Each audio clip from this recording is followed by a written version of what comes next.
St. Patrick's Day represents a day of celebration of the Irish community and Irish culture in the United States. For the city of Holyoke, St. Patrick's Day has a special meaning as this was the third Ireland parish in 1786, home of many families who established in what today is Holyoke. With multiple celebrations, a road race, and a parade that brings together not only the Irish communities in the valley, but all residents in the western Massachusetts area and beyond, to celebrate St. Patrick's Day, we wanted to bring awareness of the origin and meaning of St. Patrick as a representative of the Irish people, particularly in the United States, as well as the celebrations that are well known across the nation. For this purpose, we invited Professor Laura McNeil, PhD, who is the director of the Honors Program and Professor of History at Elms College. Also, we are joined by Professor Damien Murray, PhD, Director of Faculty Development and Professor of History at Elms College. With their knowledge and personal experiences as members of the Irish community, we value the great opportunity of learning from them about the life of Patrick, the migrations of the Irish people to America, and the symbiotic relationship of the celebrations of St. Patrick's Day between the United States and Ireland. Thank you so much for being here with us and share your knowledge, and welcome. Thanks. Thanks, Johan. It's a pleasure to be here. So, who was St. Patrick? I think St. Patrick isn't entirely, I think people don't know a whole lot about St. Patrick when we're celebrating him in parades and things like that. He's actually a really interesting figure. And he's someone who everyone seems to think he's Irish, but he wasn't. He was actually a sort of a Roman Briton who lived, and they're not sure, they think it may be Scotland, maybe Wales, and he was of a somewhat prosperous family, and he was minding his own business, and sometime as a teenager, he was kidnapped by a bunch of Irish marauders. It was a very common thing during the 4th and 5th and 6th centuries for the Irish to get on boats and go across the Irish Sea and just plunder and pillage and steal people and stuff, and they would bring it back to Ireland, and that's what they did with Patrick, as he would later be known, Patrick, and he was kidnapped. He was essentially made for 6 years a slave.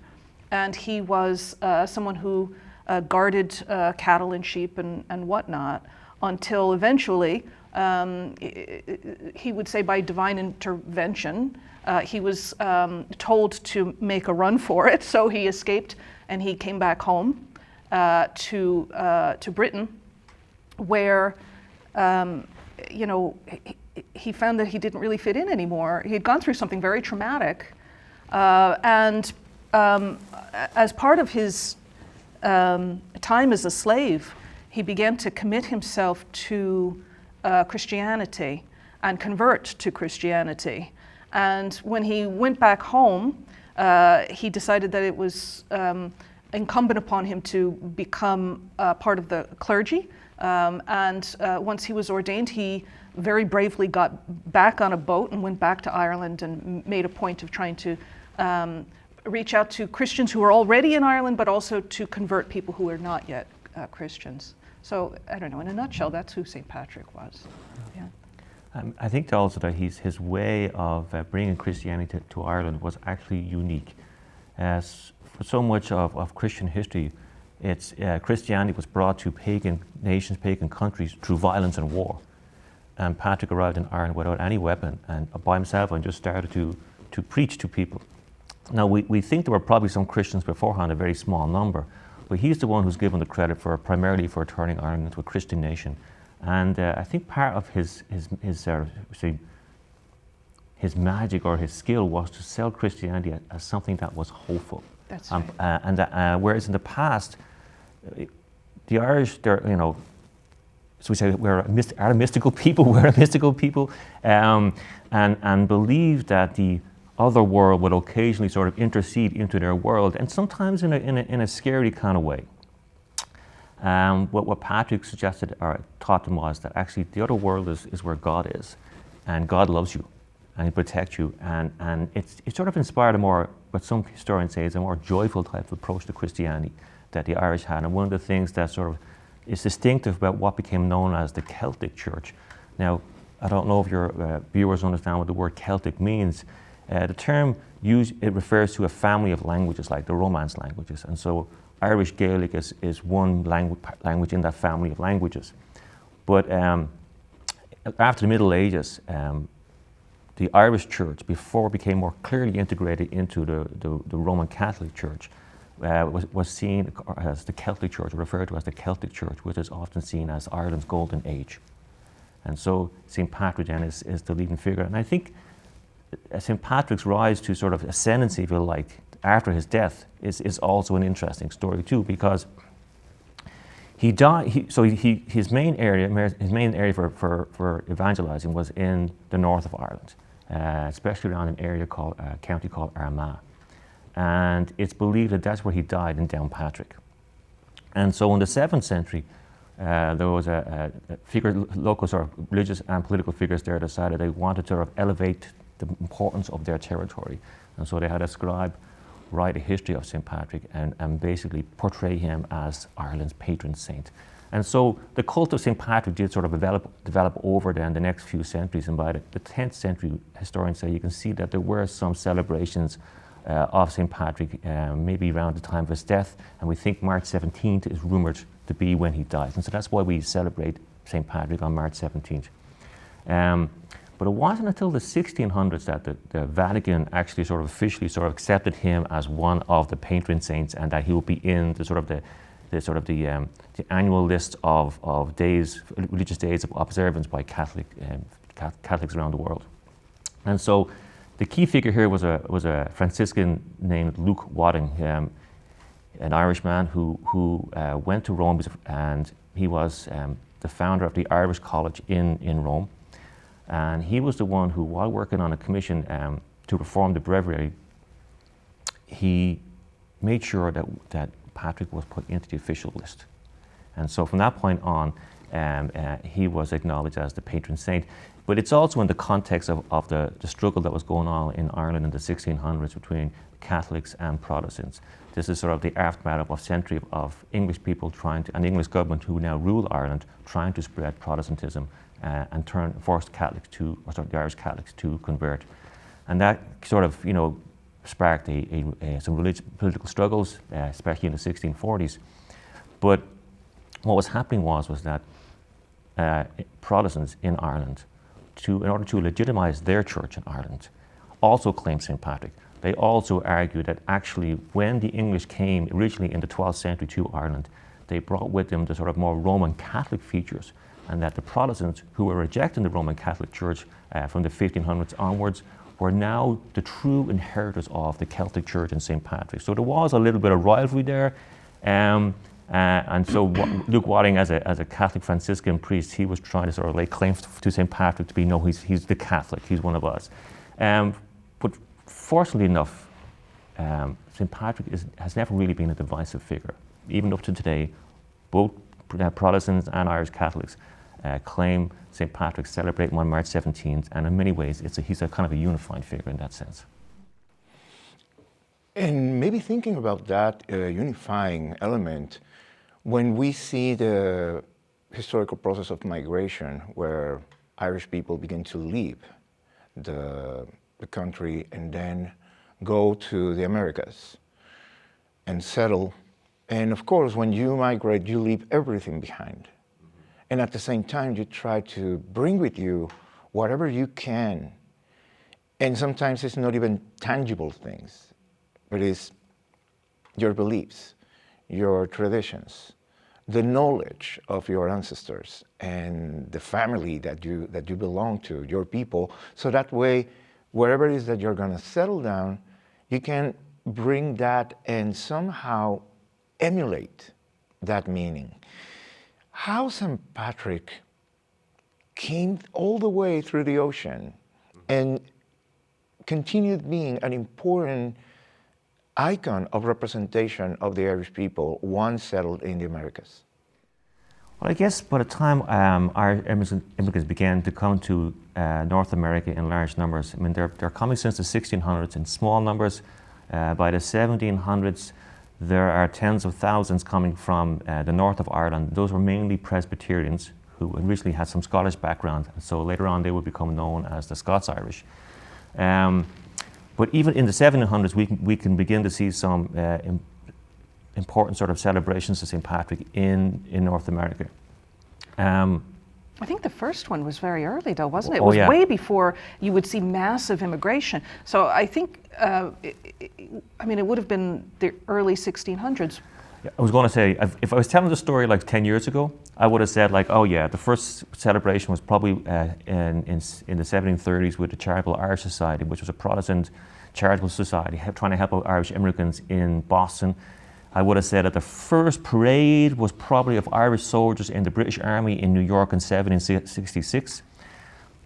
But a few years ago, an historian who wanted to research colonial Florida, so went under the Spanish rule, went to the most important archives for doing that type of research, which is in Seville, and came across a batch of documents about St. Augustine, Florida in the late 1500s into the early 1600s. And in 1601, he sees a reference to a celebration of St. Patrick. St. Augustine, it's a Spanish garrison. This is the outpost of Spain's empire. It's almost the furthest north they probably were in what is now today the United States. And so the vicar was one of two Irishmen in St. Augustine, Richard Arthur, but they call him Ricardo Artur. And so, possibly because of his background, the garrison, the soldiers in the garrison decided that St. Patrick would be their protector. So on March 17th, a group of people in St. Augustine in 1601 marched down the street in what is now, we see the first parade in what is now the United States of America. Two Irishmen, Africans, Portuguese, Spanish, French, and some Native Americans apparently. So you can claim then that from the very beginning, St. Patrick has been someone who's celebrated by different ethnic backgrounds. And continues to be. Yeah. I mean, you can see it's something that not just in Holyoke, but in the entire area, the celebration of St. Patrick's Day, it crosses across lines. Everyone is Irish on St. Patrick's Day, I suppose, in that sense. When you see the Colleen contests, some of the Colleen contests require that the contestants are of Irish descent, but not all of them. I mean, we're at Elms College and we live in Chicopee, and the Chicopee contest a few years ago decided you didn't need to be of Irish descent. Anybody could, because it's about putting somebody forth who's going to represent your community, and that's not restricted to a particular nationality, if you will. Perhaps there's a bit of Chicopee pride here. I'd say that, we're kind of in the same spirit as they were in St. Augustine with the very first parade, where, it's very welcoming of all different people, regardless of their nationality, in the celebration of St. Patrick. Well, would you like me to continue the story into the 1800s? Okay. Okay. So if we know that the first celebrations of St. Patrick after 1601, the first celebrations in the 1700s were in places like Boston and New York, and primarily Irish immigrants who were Protestants. But in the 1800s, increasingly Catholic Irish, who were the majority in Ireland, started to emigrate. And you can see that from the 1820s onwards. There are changes in the Irish agricultural economy, forcing many farm labourers to leave with their families. American market revolution is taken off by this point, and so there are plenty of jobs and work over here. And you see them starting to come to Chicopee by the 1830s, Holyoke by the 1840s, Springfield too, coming in large numbers, as well as across the eastern seaboard. We know that St. Patrick is always celebrated. March 17th is always celebrated in some ways. In many cases, it's a small party, it's going to church and so forth. But it's really sort of in the mid-1800s and the 1850s we begin to see the parade taken off, especially in New York. New York City was one of the key places. And the Ancient Order of Hibernians, which had been formed in the 1830s, they took control of the parade, the main organizer of the parade from the 1850s onwards. And that's the origins of the great New York City parade that we know now. But that comes right in the middle of the impact of the famine migration. So the famine begins in 1845, 1846, and lasts until roughly about 1850. But historians often refer to that period from 1845 into the mid-1850s as the sort of the famine decade. And perhaps as many as 2 million Irish people emigrated. That's a quarter of the population emigrated to the United States, and mainly to places like New York City, Philadelphia, and Boston, with some down in New Orleans as well. And many of them were who came to the Springfield, Holyoke area were from County Kerry, would be a very large number, not all of them, but large sections of the population that ended up here. You know, you would have some people who would come over as part of the initial immigrant populations, and they would bring their brothers and cousins and everyone else, and before you know it, you have a very large population. Yeah. And so, just as that's happening, it's also in a period when Irish nationalism is changing. Ireland had been ruled by England since the 12th century. Its parliament had been shut down in, was it 1801? Yep. 1801. No, 1800. And 1801, 1800, to enact of parliament in Britain. And so at that point, politics is changing in Ireland. Beforehand, the main people who voted, who had a political voice, were Protestants. In the 1800s, thanks to Daniel O'Connell's emancipation campaign in the 1820s, Catholic middle class get the vote. And so there is a movement towards a greater politicization of the Catholic masses, supporting a modern Irish nationalism. But that intensifies because of the famine.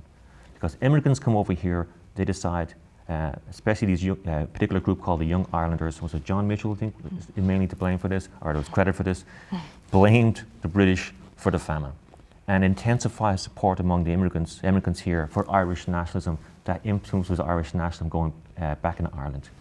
But that also informs the St. Patrick's Day parades. From the 1870s onwards, St. Patrick's Day parade in places like New York City and Boston and so forth isn't just about St. Patrick. It's about expressing an Irish nationalist identity that's overwhelmingly sort of it's the Catholic masses who are supporting it.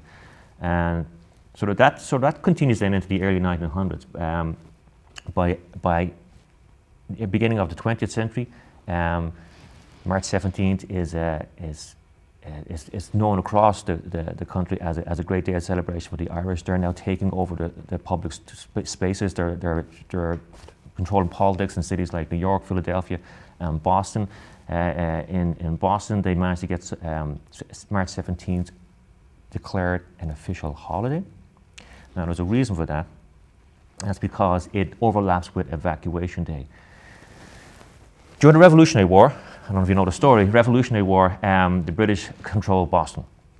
George Washington and his army is laying siege in March of 1776. And what turns the tide is that they get their hands on artillery from Fort Ticonderoga, and so in upstate New York. Drag that up to the top of Dorchester Hill, and in mid-March, the British wake up one morning and they can see those cannons, and they know there's no way they can hold out. And so they leave, and they leave on March 17th. And that's the day Washington, led by General Sullivan, an Irishman, enters into Boston. And so, fairly conveniently for the Boston Irish, St. Patrick's Day and Evacuation Day are the same, and they celebrate them on March 17th, so it sort of adds to that. Did you want to tell the story about how it becomes a parade in Ireland? Yeah, I don't... With the Gaelic League, was it?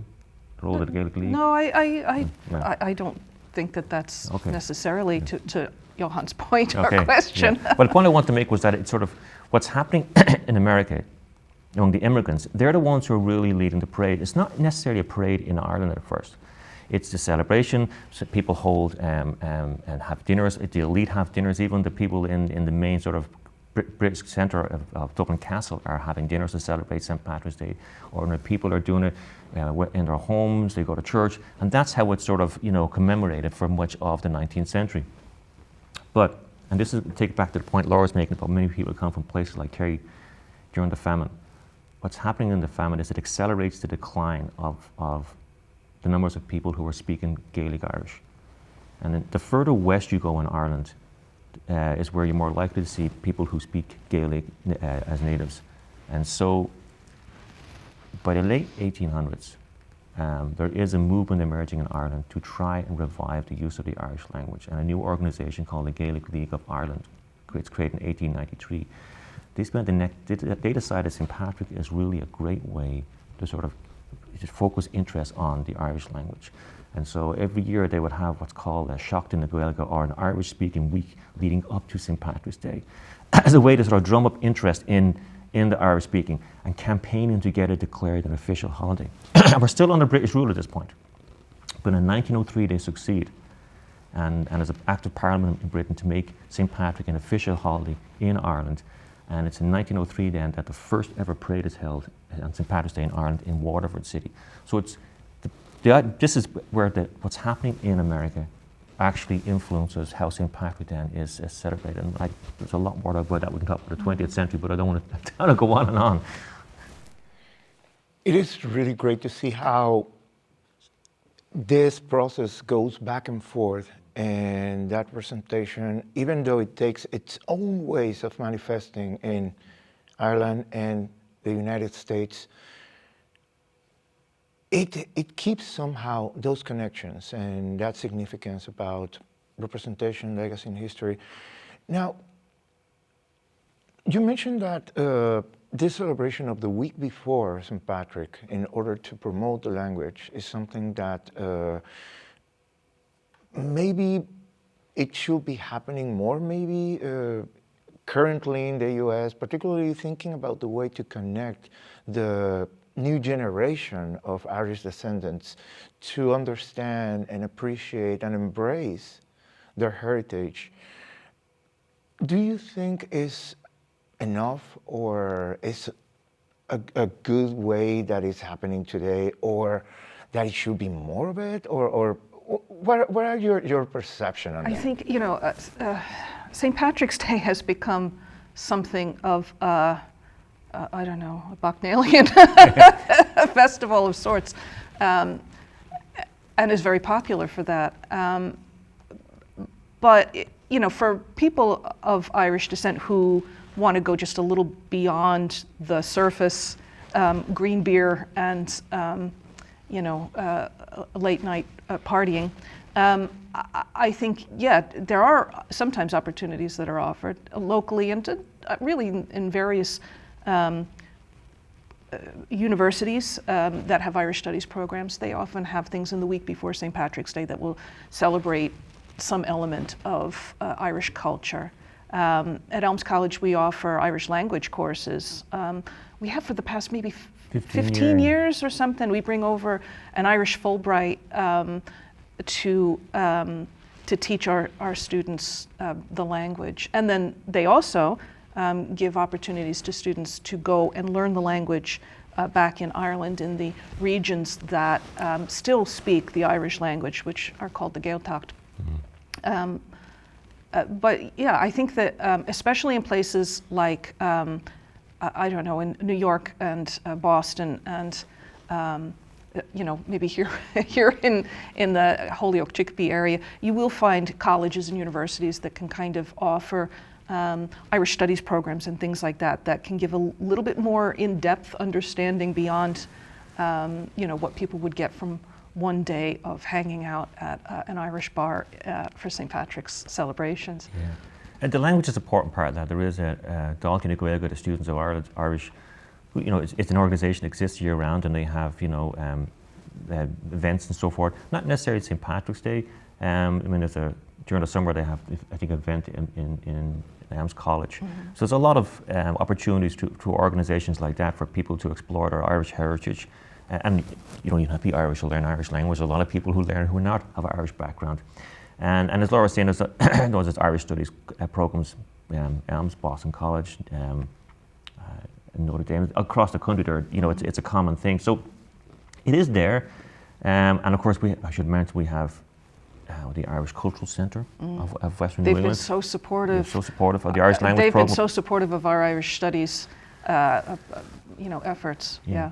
So there are organisations like that across the country that do give people a chance to celebrate their heritage, learn about it. Irish step dancing, I'm sure now is a big phenomenon among young children, and organizations like the Irish Cultural Centre are often hosts or venues for these types of events as well. So there are a lot of ways in which people can learn about Irish culture, reconnect with their heritage, and I guess in today's modern world, you even if you are living thousands of miles away from Ireland, you can still, whether it's the internet, phone, or just fly over. There's different ways in which people can connect, much more so than 150 years ago, when it really was, when you emigrated, you were gone for permanently, So, yeah. When we see the way celebrations of St. Patrick's Day happen in the United States, particularly, anywhere where the celebrations happen with a parade and parties, we see very specific type of elements, iconography, even stereotypes. What do you think are the influences or the tidbits that led for that to be the representation of the popular culture or the popular knowledge about celebrating St. Patrick, just for the fact of celebrating and having a good time? I think one of the things that comes to mind is, most people would associate corned beef and cabbage with St. Patrick's Day, which is kind of, I wouldn't say it's inaccurate, but it's not as straightforward as that. Beef was not something that was terribly common for most Irish people.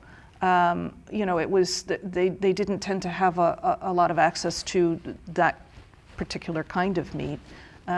If you look at what people would have been eating for celebratory dinners in Ireland, prior to the 20th century, most of the time it was like ham or something like that. Potatoes and cabbage are part of it, but it wouldn't have been beef. But I think that part of the reason why corned beef is associated with St. Patrick's Day is because in the United States, beef was much more plentiful, and it was much cheaper for people to have access to. And especially if you look at some of the Irish communities in urban centers, they sometimes would have struggled they're not entirely wealthy, to say the least. And of course, what corned beef is, it's a preserved meat. It's not fresh meat. It's highly, heavily spiced and treated and salted. In other words, you're taking a cut of meat that was ready to turn, that was not at its best, and you're flavoring it and you're spicing it in order to try to preserve it and make it last. So it's not surprising that Irish immigrant populations would have sort of incorporated this into their celebrations and their diet. In that sense, it's sort of, I wouldn't say it's all Irish American, but it's very heavily influenced from Irish America back in the other direction. I'd also say that a lot of those Irish immigrant communities, when they're eating things like corned beef, it's in part because they're learning about it from other immigrant populations. So you would have like Jewish populations where you would have briskets and corned beef, which was part of what they were eating over there. Then you put these populations next to each other in urban environments, yada, yada, yada. You end up with corned beef on St. Patrick's Day. And try and think of other traditions too, other ways in which you were thinking about how to celebrate it on St. Patrick's Day. I mean, remember too, it's supposed to be initially a religious holiday, day of observance. But it's also, I think, in the United States among Irish immigrants, it did take on also a secular sort of dimension as well. That was partly because of the nationalism in the late 1800s. It was also because of, linked to that was sort of just this sort of increasingly assertive ethnic identity. You have to remember, when the Irish came in the 1800s, they're the first main immigrant group coming into what is really an Anglo-American culture, Anglo-American, overwhelmingly Protestant culture, one that does not welcome them, especially in Massachusetts. As one historian said, you couldn't have picked a more unfriendlier place for Irish Catholics to come than to come to Boston in the 1800s, but they came. And so part of the purpose of the St. Patrick's Day parade is that to be able to take over the streets at a particular day and say, we're here, and we can celebrate our identity. We can be American but still be Irish at the same time. And which is one of the things I think why it's a holiday that should also be celebrated by other ethnic and immigrant groups too, because that's what it means. You can be your own ethnic, retain some of your own culture, but also still be an American. And so there's that element of it, but I think it also has a very sort of an American element too in terms of like marching bands and so forth. So whereas the religious aspect of it is still there, if you look at the parades and what goes on, it's very much a celebration of Irish America. And that's why firefighters, police play such a large role in these, and their marching bands are so important and so central to these. The pipe bands, all those types of things are a celebration of where we've come from and how we've succeeded and so forth. And that's a key part. It really gives sort of a very different flavor to how, at least up until the middle of the 20th century, Irish America was different from Ireland in terms of how Patrick's Day is celebrated. Now we'll go on to influence. We can talk about that too. But yeah, I think I see what's happening in terms of the St. Patrick's Day parade as being partly some sort of homage to Ireland. You know, the image of St. Patrick, leprechauns, you know, rainbows with pots of gold, all that types of stuff. And that's fun and it's beautiful, and images of bars and so forth. And all those things are fun. But it's also about the celebrating the idea that your group has succeeded and established themselves here in America, you know, looking for symbols of that, and that's why it's different. And definitely seeing how, especially when you mentioned the first parade that was a representation of multiple ethnicities, and seeing how that still today is the case when we see different representation, not only by firemen, police, but also seeing different schools, and many of them having representation from all different ethnicities, from all different regions of the world. It continues to be true about that representation being here in celebration of the Irish presence and influence and contribution to many of the foundation of multiple cities in the country. I think not to be too cynical, but I think the political power of the Irish played a role in that. I mean, they had some training in Ireland before they came over here. You know, whatever criticism you can make, and legitimate criticism of British colonialism, it did introduce some kind of representative form of government and electoral systems and so forth. And so middle-class Irish were able to, Catholics were able to vote in the 1800s, and through the sort of campaigns like Daniel O'Connell, he would mobilize the masses just to be out there marching as well and celebrating and during election campaigns. So when they arrive in American cities, they're used to they've already had a basic introduction to democracy and the importance of voting, and they do, and they get organized and they vote and become an important voting bloc. And so politicians of other ethnicities, even into the late 20th century, early 21st century, realized that you've got to show up at St. Patrick's Day, and you've got to pay homage to this because this is an important political bloc. And I think that's part of it. But also I like to think that other sort of positive idea about what it means to be an immigrant group or an ethnic group living in the United States, I think that draws the appeal, and it's a lot of fun. It is a lot of fun. In many ways too, you know. It's a fun festival. Let me ask you, how do you particularly celebrate St. Patrick, if anything, on around the date or the day itself? It depends. You know, year to year it'll change. Sometimes we get invited to different Irish events through the Irish Cultural Centre or other organizations that are in the area. Sometimes we just watch the parade on TV. Sometimes we go to the parade. Our daughter was the Chicopee Colleen going back a few years ago. So, you know, that was a wild experience, and very much in keeping with what Damien was describing, where, you know, her obligations to the community, you know, it wasn't just Irish-related things. She went to nursing homes and Elks Club, and you know what I mean. It was across the gamut of the community in the week leading up to St. Patrick's Day. But yeah, I mean, usually we're relatively reserved comparatively. but come back to the point you were making earlier on. It's usually around food. You know, it's whether it's like, you know, an Irish breakfast, it's corned beef, it's something Irish. Sometimes we decide, you know, we've had too much corned beef for the weeks leading up. We'll do something else that's Irish. But, that's right. But yeah, it's usually around meal.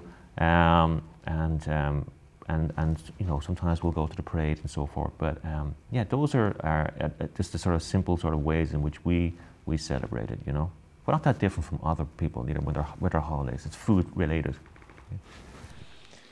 Anything that exactly food and the opportunity to gather and enjoy being together is always the perfect formula to have a good time as a community, especially. And we see it every year here with the St. Patrick's Parade in Holyoke, which is one of the largest in the nation, and continues to be thanks to that effort that the community keeps doing on bringing everyone together. At the same time, I think it's really important that we have time like this today on talking about where all of this comes from, because sometimes it's easy to get just immersed into the moment and forget about the meaning, the history, and what in the possible future could be an influence to continue being an example of community gathering, of acknowledgement, of continue educating next generations about the heritage and how this makes a society more integrated when we have that multiple representation being all together. And for all of this, I really want to thank you for sharing your knowledge, your personal insight about what is also St. Patrick. But is there anything else that you would like to add? I mean, I grew up in Dublin, so I've got a whole different sort of, you know, history of, like, you know, St. Patrick's Day and so forth, and so I think Laura and I were talking about, like, how America has influenced Ireland. In the 50s and 60s, and before I was even born, apparently, like, parades were just, you know, celebrations of the country's industrial progress, almost like big trucks. Our economy is terrible, but we'll just have all these big industrial trucks and semi-state bodies with their floats, all, you know, celebrating that we are actually quite an advanced country, you know. And by 1970, the Irish Tourism Board said, you know, we have to change this. We want to use St. Patrick's Day to bring tourists here. And who do we want? We want Irish Americans. So how do we get them? We invite their marching bands here. When their kids come, their parents, their siblings, their whole family will come. And they did. And so when I went to parades as a young boy, 7 or 8 and 9, with my father, I saw marching bands. The American marching bands were the most exciting part. And New York police and so forth all coming down.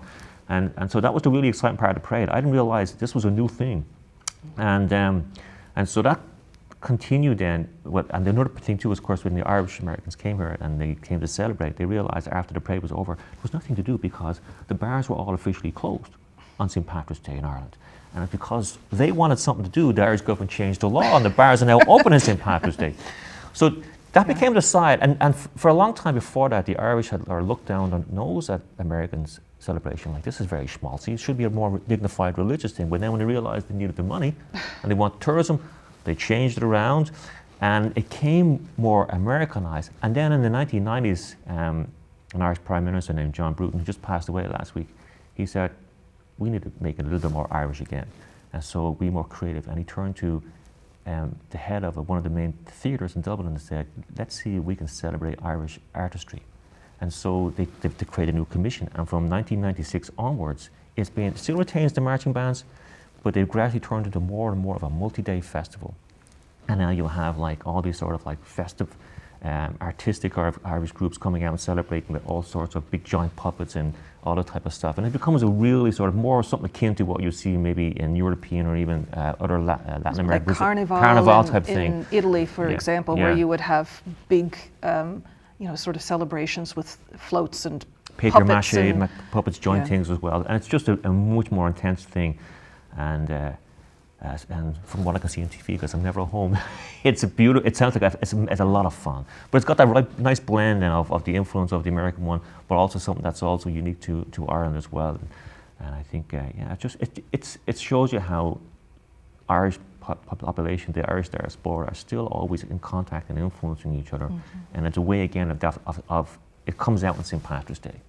And the way we celebrate. And it's not all in one direction, you know? It's not just people trying to get in touch with their Irish heritage, it's also people reaching back, back and forth, and learning from each other and continuing in those traditions and building new ones. This is amazing to know and learn, because now I think this opens up the opportunity for many people to dig in and look for this information, possibly even planning a trip to Ireland now, knowing these events are happening, and expand the experience and getting to learn and appreciate more why the presence of the Irish people in the United States is so important and so meaningful, but also where it comes from, so we can have an even better understanding of all of that. So I really appreciate that that you're sharing this with us, and I hope that also you have the chance to feel proud of your heritage and your background while being here as well. Yeah, thank you. Thank you. We do. Yeah.